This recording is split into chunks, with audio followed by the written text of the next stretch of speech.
Oke ya bosku, balik lagi dengan gua Johan Erwin di channel lucuan ya. Dan kita akan update ini ya, berita tentang demo hari ini gitu ya, yang sedang berlangsung di Jakarta bos, di gedung DPR. Nah, kita lihat aja ini keadaannya ya. Wah, gila ramai banget sih, padat coy. Nah, gini ya, ini yang gue bikin bingung nih. Bentar, itu gedung DPR cuk, dari gerbang sampai gedungnya jauh banget anjir. Wah ini sih gila sih, gila ramai banget. Nah itu juga kan kalau kita lihat ya, tinggi pagernya itu luar biasa tinggi anjir, luar biasa tinggi cuk ya. Dan gue sih pernah ya beberapa lihat itu kayak di video-video dokumenter gitu ya, di luar negeri gedung DPR itu gak ada gerbangnya cuy. Kayaknya cuma di Indonesia yang gerbangnya setinggi harapan orang tua anjir. Gila bisa tinggi banget itu.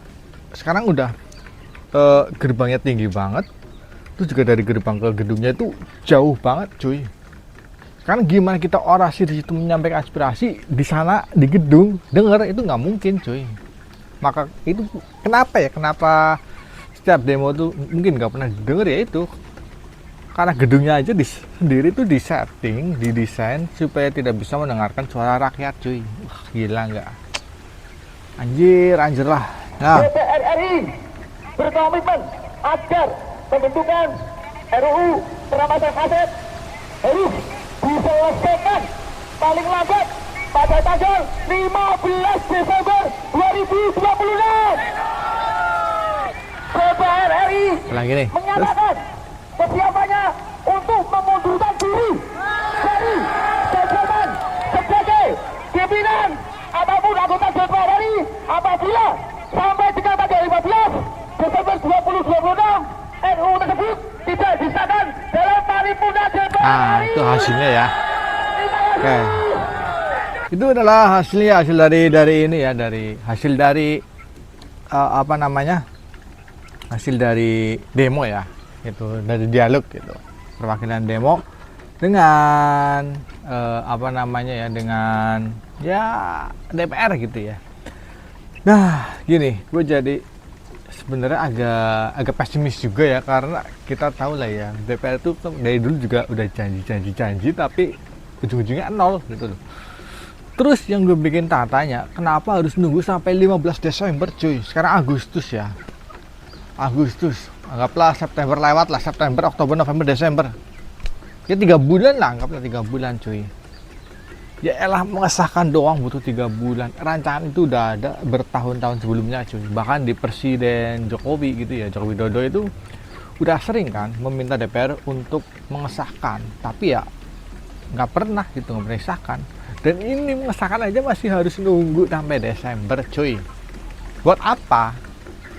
Ya buat nyelamatin asetnya mereka cuy.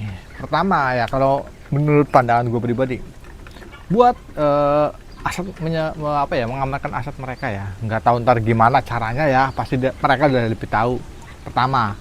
Kedua, mereka mungkin ya di samping akan mengesahkan RUU itu, mungkin juga akan membuat undang-undang atau peraturan baru yang bisa mengcounter RUU itu, yang bisa mengamankan mereka. Mungkin aja cuy. Ya ini sih asumsi gue pribadi lah ya, orang awam.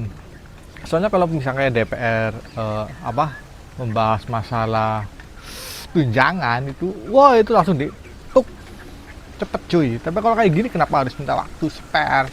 Kenapa nggak tahun-tahun kemarin itu loh, ya kan? Sekarang udah desak seperti ini, masih minta waktu cuy. Itu yang bikin gue tanya anjir. Aduh. RUU tentang perampasan aset masih dalam tahap untuk menerima masukan dari masyarakat yang bermakna atau meaningful participation, sehingga dapat memperkuat substansi undang-undang tersebut dan memiliki legitimasi yang kuat.